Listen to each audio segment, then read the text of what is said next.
عملت لكم بقى احلى شوية رقاق ناشف كده عشان نعمله بقى صواني العيد. كل سنة وانتم طيبين.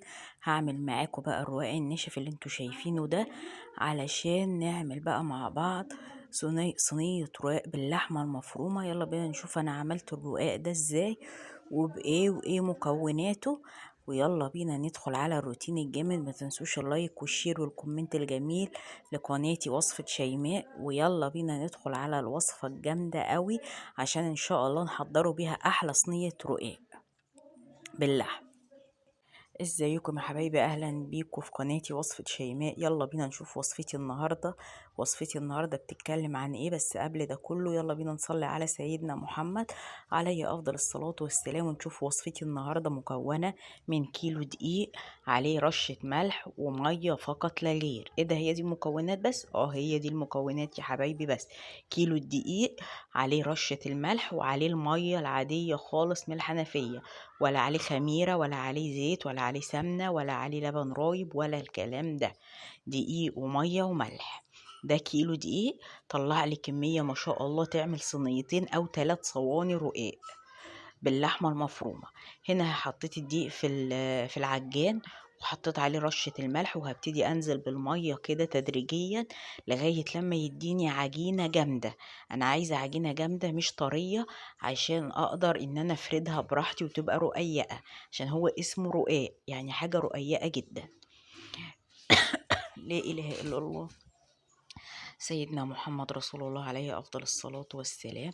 أهو كده يا حبايبي، ابتديت أنزل بالمية حبة بحبة لغاية لما العجينة بدأت تلم نفسها كده اهوت. ما بقاش فيه دقيق خالص، الدقيق اختفى وبقت عجينة كده. بصوا العجان بتلمها كويس جدا. يبقى العجينة عبارة عن مية ودقيق وملح. الدقيق كيلو دقيق واحد، شوفوا هيطلع معايا كمية قد ايه.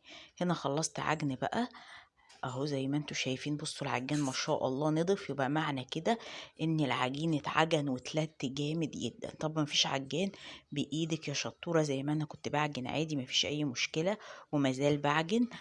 بتحطي الدقيق في الطبق عادي، وتحطي رشة الملح، وتبتدي تنزلي بالمية تدريجيا وتعجني بايدك لغاية لما العجين يتلم زي كده. وهغطي عليه واسيبه يرتاح. هو مفهوش خميرة يعني مش هيخمر، بس انا هسيبه يرتاح عشان اقدر اقطعه معاكم او اقرصه معاكم. هنا سبته حوالي من ربع ساعة، لميت بقى حواليا وكده، وجبت بقى صينية كده ورشيت عليها دقيق لان هو بيتفرد بدقيق. هبتدي بقى اقطع كرة العجين على قد فرد الصينية اللي انا هسوي فيها. يعني مثلا انت هتعملي صينية الرقاق في صينية مثلا مدورة وسط او صغيرة او كبيرة، تقطعي كمية العجينة على قدها. خلاص يا رب تكونوا فاهمين قصدي. انا عملت العجينة حجمها وسط كده قد البرتقانية الصغيرة اهوت زي ما انتوا شايفين كده. لازم تسيبوا العجينة ترتاح. لو العجينة ما ارتاحتش مش هتعرفي تقطعيها ومش هتعرفي تفرديها وتبقى رقيقة. انا بقول لكم تاني، نجاح الرقاق ان العجينة ترتاح. هي ما فيهاش خميرة مش هتخمر، بس لازم ترتاح عشان تفرد معاكم. بقطعها على قد الكورة صغيرة او وسط حسب ما انتي حابة الرقاقية تطلع لك قد ايه. انا عايزة الرقاقية تبقى في صينية وسط، فعملت الحجم ده. بصوا الكيلو ما شاء الله طلع لي قد ايه. الكيلو ب50 جنيه السنة دي، وب60 وب40 على حسب المكان اللي انتي فيه. فانتي هاتي كيلو دقيق كده هيطلع لك بدل الكيلو 3 كيلو. اهو كده يا حبايبي. سيبته بقى يرتاح تاني بعد ما قطعته كور صغيرة. سيبته يرتاح تاني ربع ساعة. يبقى انا بسيبه يرتاح مرتين، مرة بعد ما اعجنه ومرة بعد ما اقطعه الكور صغيرة. هجيب دقيق هنا بقى وابتدي افرد كده وانشبه. الحركة دي اسمها تنشيب العجين. بنشبه كده بالنشابة زي ما انتوا شايفين. انا عايزاها رقيقة جدا جدا جدا عشان هو اسمه رقاق. مستنية بقى اللايك والشير والكومنت الجميل عشان ايه توصل لكم كل الوصفات اللي انا بقدمها. انا عارفة ان انا كنت مفروض انزله لكم قبل العيد، بس احنا لسه في ايام العيد اهوت. يلا قومي بقى هاتيلك كيلو دقيق كده واعمليه، واعملي لك احلى صينيه رقاق باللحمه المفرومه. انتظروا ان شاء الله صينيه الرقاق باللحمه المفرومه، ان شاء الله هنزلها لكم باذن الله في الايام الجايه ان شاء الله. باحاول على قد ما أقدر كده أنزّل لكم كل حاجة، بس سامحوني لإني أنا عندي القناة الكبيرة واخدة كل وقتي. عندي قناة تانية اسمها من منزل شيماء، باقدّم فيها كل باقدّم فيها روتينات، محتوى البيت، الطبخ، كل حاجة، روتين مجمّع مش وصفة بس. فهي بقى واخدة كل وقتي، فباحاول بقى إيه كل ما أبقى فاضية أنزّل لكم على القناة هنا. هنا بقى الرقاق بياخد نار هادية، بتبقى النار هادية من فوق وهادية من تحت كمان. الرقاق بيعوز نار هادية عشان يطلع ناشف، مش يستوي من فوق ومن تحت ويبقى طري. لأ، هو بيعوز نار هادية زي ما انتم شايفين كده، من فوق ومن تحت. ممكن تسويه على عين البوتاجاز عادي خالص، تقلبي صينية وتحطيها على عين البوتاجاز وتروحي بقى فاردة الرقاقية عليها بكل سهولة، أو في فرن البوتاجاز. أنا عاملة معاكم روتين على قناتي من منزل شيماء، وأنا بسويه على عين البوتاجاز من فوق. اللي حابب الطريقة يعمل سيرش على قناتي من منزل شيماء، ويعمل اشتراك حلو ولايك حلو كده، ويدور على وصفة الرقاق الناشف على عين البوتاجاز هطلع لكم. وأنا بسويه على عين البوتاجاز سهل جدا، مش هياخد معاكي ساعة بالتسوية والفرد.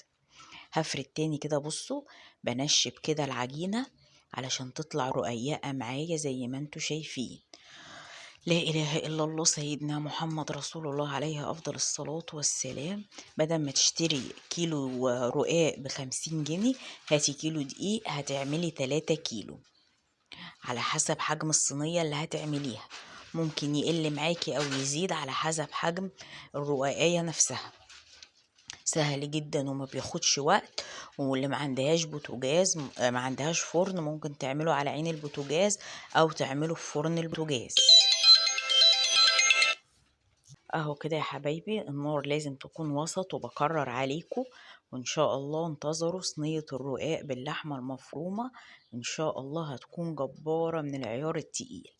بس بصراحة أنا باخد لحمة من الأضحية بتاعتي وبفرمها، فمستنية لما أفرم اللحمة علشان أعمل لكم بقى أحلى صينية رقاق باللحمة المفرومة. فالناس بقى لسه مأجزة أجازة العيد، فإن شاء الله أول ما أفرم اللحمة هعمل معاكم صينية الرقاق. وآدي الرقاق بتاعي خلص والحمد لله. بصوا بغاشة بغاشة كده، جلاش. ما تقوليش عليه رقاق، لا ده جلاش كده، حاجة هشة كده وجميلة، وتسويته حلوة وممتازة، وما خدش معايا وقت. الكمية دي كلها من كيلو دقيق. شايفين؟ تعملي صينية، صينيتين، 3 على حجم الرقات اللي بتحطيها في الصينية. بصوا ما شاء الله، والله يا جماعة ما خد وقت معايا نهائي. يلا قومي جربي، هاتي كيلو دقيق أو نص كيلو دقيق وجربي فيه على عين البوتاجاز، سهل جدا. هتقلبي الصينية على عين البوتاجاز وتوطي النار وتسوي على عين البوتاجاز عادي. يا رب وصفتي تعجبكم، ما تنسوش اللايك.